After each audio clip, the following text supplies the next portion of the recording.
मीठो नाम हमारी राधा रानी को मीठो नाम हमारी राधा रानी को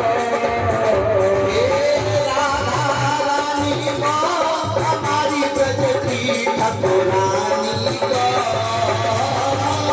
राधा रानी को ठाकुरानी को राधा रानी को हमारी ब्रज की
जिसको आनंद लेना है तो वो खड़े होकर के बड़े भाव से देख सकता है। और जिसको नाचना नहीं आता हो ना, हे भैया, जिसको नाचना नहीं आता हो तो कोई बात नहीं है, बैठे ही बैठे मत मिले ना।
बाकी मालूम है कथा कहाँ चल रही है? बैठ जाओ।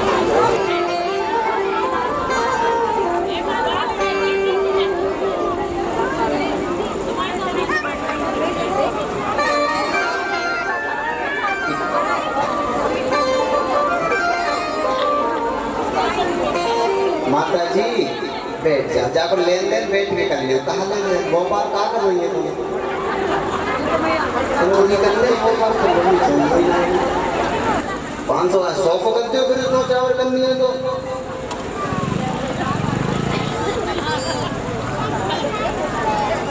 हाँ।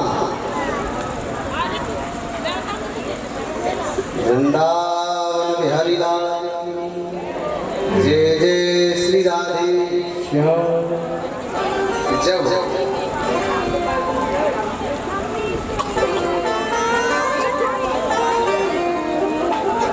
शीश काट दिया दक्ष प्रजापति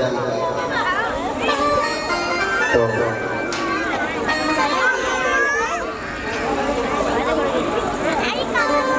हाहाकार मच गया।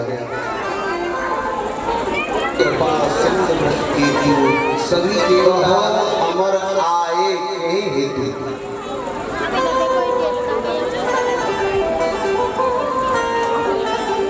क्यों आए हो हमारे पास? तो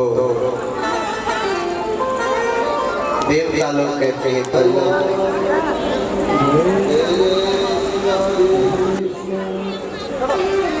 भगवान सुखदेव जी वर्णन करते हैं।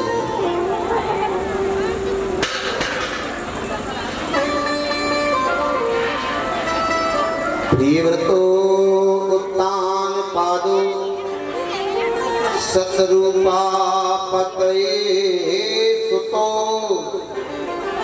वासुदेवस्य कलया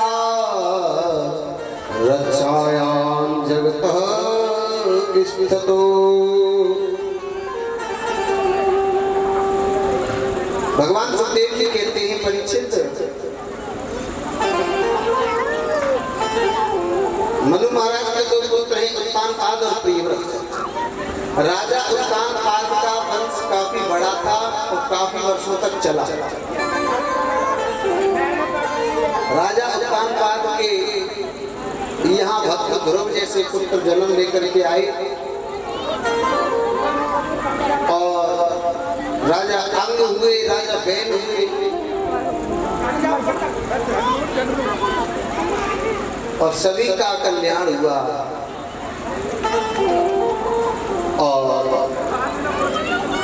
राजा प्रियव्रत का चरित्र नाम और राजा प्रियव्रत के चरित्र। राजा नाग हुए और राजा नाग के कोई संतान नहीं हुई। जब राजा नाग की कोई संतान नहीं हुई तो मेरे भगवत प्रेमियों राजा नाग ने यज्ञ करवाया और उस यज्ञ में साक्षात भगवान प्रकट हुए। क्योंकि देखो हर चीज का उपाय है, लेकिन उपाय सब कुछ छुपा है शास्त्रों में। अगर किसी का बालक 1 नंबर पे या 2 नंबर पे रह जा तो वो पढ़ाई में नौकरी में तो वो तो संपर्क कर ले, गारंटी वही नौकरी लग जाएगा। पर कैसा हो ऐसा नहीं महाराज, बिल्कुल हिंदी भी नहीं पढ़ना जानता हो, गंवार हो और वो आवे गुरु जी कृपा कर दो, गुरु जी की जेब में ना धरी कृपा। देखो साफ कहना तो भी रहना है ना, गुरु जी की जेब में ना कृपा लोग जाते हैं, बाबा जी कृपा कर दो, गुरु जी की जेब में धरिए कृपा ले लो। नहीं नहीं, जो बच्चे बाजार में पढ़ाई कर रहे हैं और फिर भी बेचारे हो माँ 1 नंबर से माँ 2 नंबर से ऐसे बालक एक बार संपर्क हो। और देखो ऐसा है, हम लोग अच्छा दरबार लगाते हैं, हम नहीं है कुछ करने वाले तो हमारे ठाकुर जी महाराज हैं, लेकिन हमारे कहने से हमारे कराने से यदि किसी का भला हो जाए तो हमारा क्या जाता है? बोलिए बोलिए, कुछ जाता है? अब कथा सुनाने आए हैं, हमका पैसा में आए, फ्री में आए, पैसा का लय है। अब भाई देखो ये कलाकार चल रहे हैं, इतना भाई ये तो देना पड़ता है, राजी और गैर राजी ये तो देना पड़ता है। अरे हमारे कथा सुनाने से कुछ समाज में बदलाव आ जाए, घर में शांति आ जाए, हमारा क्या जाता है? हम राजा हैं, याद ही करो, हम सारे का संपत्ति का अधिकारी होगा। तो ब्राह्मणों के पास पहुंच गए, चरण पकड़ लिए, प्रभु ऐसी कृपा करो कि मैं पुत्र रह जाए। ब्राह्मण बोले बिल्कुल, क्यों नहीं, यज्ञ करवाया और ऐसा महायज्ञ करवाया कि साक्षात भगवान नारायण को आना पड़ा। नारायण भगवान प्रकट हो गए, ब्राह्मणों से कहा प्रभु क्यों बुलाया है आपने? तो ब्राह्मणों ने कहा था कि हमने तुम्हें बुलाया है, लेकिन राजा नाम से पूछ ले और इन्हें कहा जरूरत है, इनकी मनोकामना पूरी कर दे। राजा नाग ने और प्रभु को प्रणाम किया। भगवान ने कहा जो मांगोगे वही दूंगा, मांगो।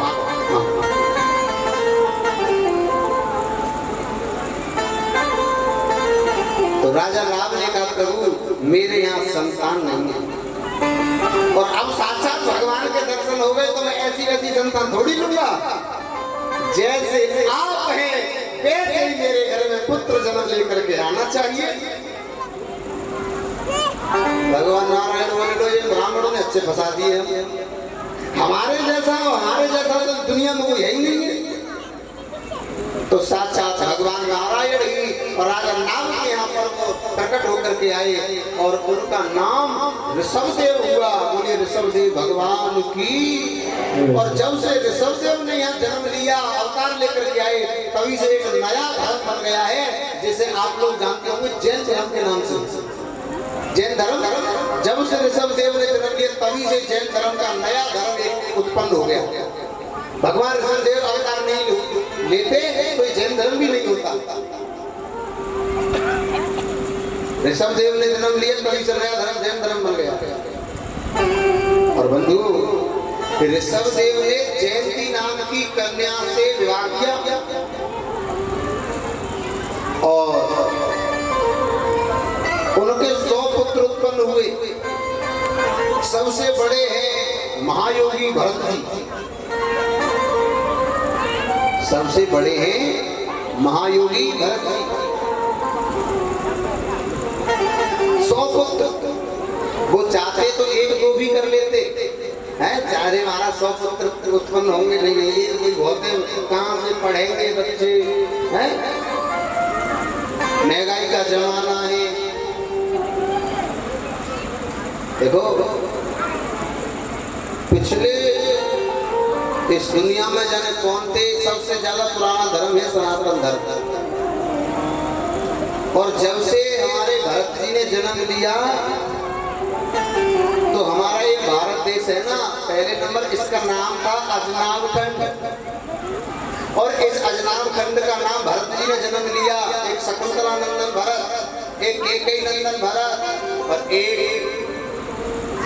हमारे जयंती के पुत्र हुए भरत। इन भरत जी के नाम से ही अजनाब खंड का नाम भारत पड़ा। और मूर्खों ने, ना समझों ने इस भारत का भी नाम चेंज कर दिया, इसका नाम रख दिया है इंडिया। सबसे श्रेष्ठ नाम है भारत। किसी भी देश का नाम का जयकारा नहीं लगाया जाता, किसी भी देश का जयकारा लगाया जाता है तो बाद में माता नहीं लगाया जाता, लेकिन हमारा भारत देश ऐसा देश है जिसको हम भारत माता की जय के नाम से पुकारते हैं। भारत माता, बोलिए हाँ या ना? है? कोई कहता है फ्रांस माता, अमेरिका माता, बोलिए। कोई ये कहते चलो माता नहीं तो कोई ये कहता अमेरिका पिताजी, कहता है फ्रांस पिताजी ना, भारत माता। बोलते हैं नहीं, तो वजह कर लगे भारत माता की। और सुनो, हमारा सनातन धर्म सबसे पुराना धर्म है और हमारा सनातन धर्म ही गड्ढे में जा रहा है। बड़ी सोचने की बात है, क्यों जा रहा है बताओ? अब कथा थोड़ी आगे थोड़ा चलते चलते समझा दूं। सनातन धर्म इसीलिए हमारा गड्ढे में जा रहा है क्योंकि आज की औलाद जो हो रही है ना, औलाद की गलती नहीं है, माँ बाप की गलती है। माँ बाप यही नहीं बताते कि हमारा धर्म कौन सा है, बेटा अपने धर्म को पहचानो। घर पे जाना, अपने बच्चों को पूछना अपना धर्म कौन सा है।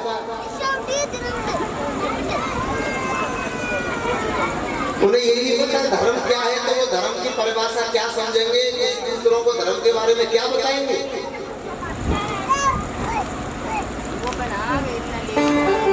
बंधु, अपने बच्चों को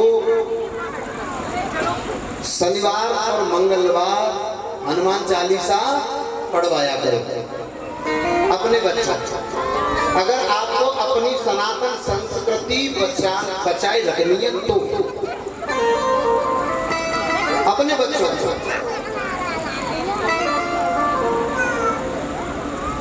हनुमान चालीसा पढ़ेगा तो उसे भी कुछ लगेगा कि हाँ हम सच्चे सनातनी हैं। फिर जहां भी कथा होगी आपका बेटा वही कथा में मिलेगा, क्योंकि वो सच्चा सनातनी है। कथा में क्यों नहीं हो रही? कथा हो रही है हमारे, क्यों नहीं होती गाँव में, तो क्यों हम कथा सुनने नहीं जाएंगे? जाएंगे। अरे कमाई तो रोजाना की है, जिंदगी भर की है, जब तक रहेंगे जब तक कमाई करनी है। लेकिन एक भागवत साल में एक बार होती है, और ये लाकर गांव में चल कितनी साल हो गई तब से कथा ही ना भई। बताइए। तो अपने बच्चों को शनिवार और मंगलवार को हनुमान चालीसा का पाठ पढ़ाया करें। छोटी सी ले आना, 10 रुपए की आती है हनुमान चालीसा, बच्चों को दे दो। बंधु, भरत जी ने पंचजनी से विवाह किया, उनके 5 पुत्र हुए, सुमत, राष्ट्रवत, सुदर्शन, आवरण और धूम्रकेतु। भरत जी ने यहाँ 1 करोड़ वर्ष तक शासन किया। अब उनको कैसा लग रहा? और संत महात्मा तपस्या करते थे तो उम्र बढ़ेगी कि नहीं बढ़ेगी? और आज लोग कथा में टाइम कम देता है, अपने ऐश आराम के लिए माँ बाप का भी परित्याग कर देता है। इसलिए बंधु,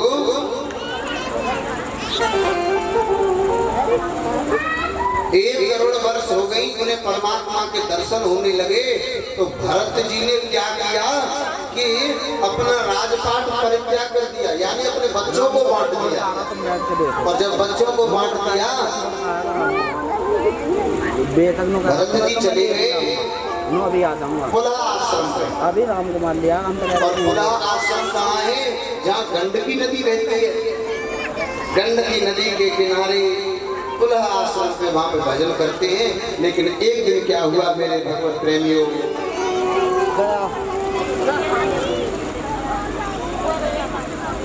सवेरे 4 बजे भरत जी 4 बजे जग जाते हैं। और जगने के बाद में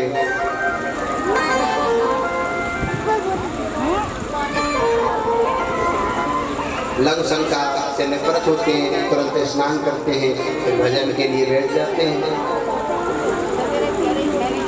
भजन के लिए बैठ जाते हैं 4 बजे। तो यहाँ हम लोग भरत जी से सीख सकते हैं कुछ। क्या सीख सकते हैं?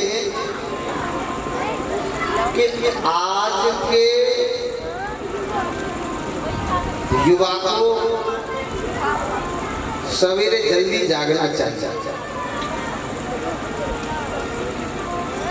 आज के हर प्राणी को सुबह जल्दी जागना चाहिए। किनको? जो वृद्ध हैं, बुजुर्ग हैं, उन्हें नहीं, उन्हें क्या करना है भाई? जो आज का युवा है, जो कुछ जीवन में करना चाहता है, उसे जल्दी जागना चाहिए। अब जो इंसान, जो बालक 10 बजे जगेगो तो सही सही बताइए वो जीवन में क्या करेगो। रात के 2 बजे तक तो वो फोन चलाए रहे हो, फेसबुक, व्हाट्सएप। जब फेसबुक चलाते चलाते चलाते चलाते झुक जाता है ना, उसका पेट भर जाता है, नींद आ जाती है और तुम्हारा फोन चलता ही रहता है, फिर भी चलता रहता है। सवेरे 10 बजे जगता है तो सही सही बताइए ईमानदारी, 2 बजे सोने वाला बालक और 10 बजे जगे वाला बालक तो तू जीवन में करेगा तो क्या करेगा? सबसे पहले आज के हर माँ बाप को अपने बच्चों पे नजर रखनी है कि हमारी औलाद जगती कितने बजे है। कहीं हमारे बच्चे 10 बजे तो नहीं जगते। और दूसरी बात, हमारे बच्चे सोते कितने बजे हैं? कहीं हमारे बच्चे रात के 1 बजे 2 बजे तो नहीं सोते। और ये तो युवाओं को सोचना चाहिए जीवन में, यदि अपने माँ बाप का नाम रोशन करना है, जीवन में कुछ करना है, ठान लीजिए सबका परित्याग कर दो और जो चीज आप पाना चाहते हैं उस पर फोकस देना शुरू कर दो।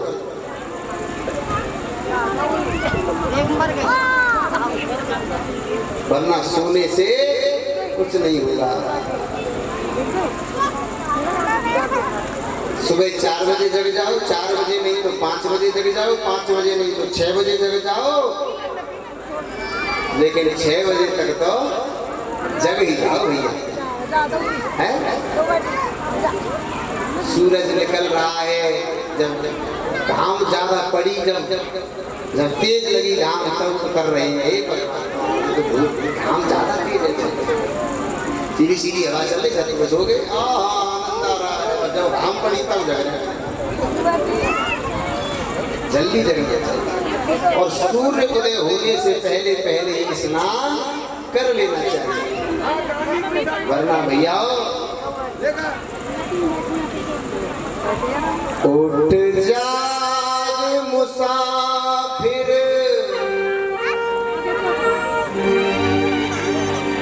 उठ जाग मुसाफिर और भोर जागत है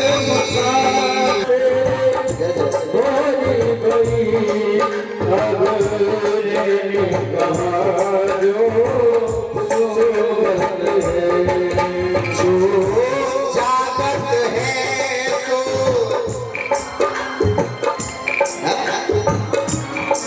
जो जागत है तो पावत है, जो सोवत है सो होवत है, जो जागत है सो पावत है, जो सोवत है सो होवत है।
चिड़िया चिड़िया जब खेत को चुन जाए तो फिर पछताए क्या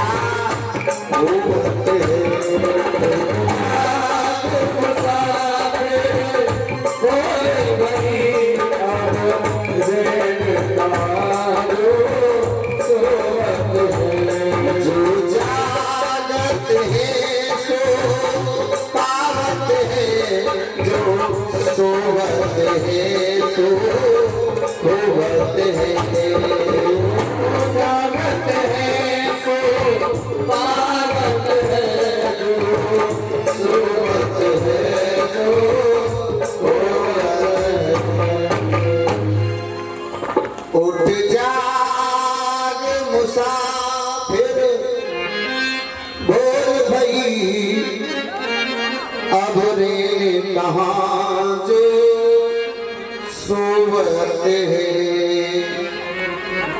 जो जागत है सो पावत है, जो सोवत है सो होवत है। जो कल करना है वो आज ही कर लेना चाहिए भैया, लेकिन क्या बुरा काम नहीं।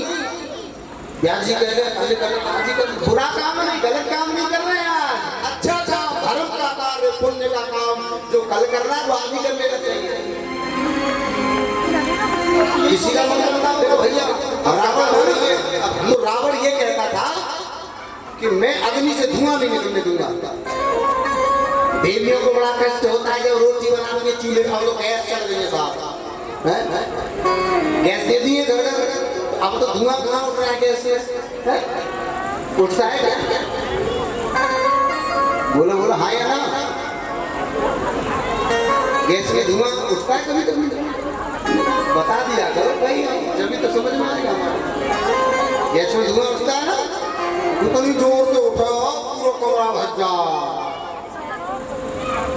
उठता है नहीं? चूल्हे में धुआं उठता है, चूल्हे में नहीं उठता है ना? बोलो बोलो, चूल्हे में धुआं। अब तो गैस चल रही है, पहले भी देवियां चूल्हे पे महाराज बरसात करती थी, और भरी बरसात में रिश्तेदार आ जाते ना, चाय बना के लाओ, अभी जा रहे खाना भी बनाना, भोजन भी बना के तैयार, ईंधन कंडा सब गीला, फिर भी देवी फूक फूक के चूल्हे में रोटी बनाया करती थी साहब। अब तो फिर भी बहुत आराम है। ये बड़ी जो बूढ़ी है ना, बड़ी बूढ़ी, उन्होंने वो दिन देखे होंगे चूल्हे में।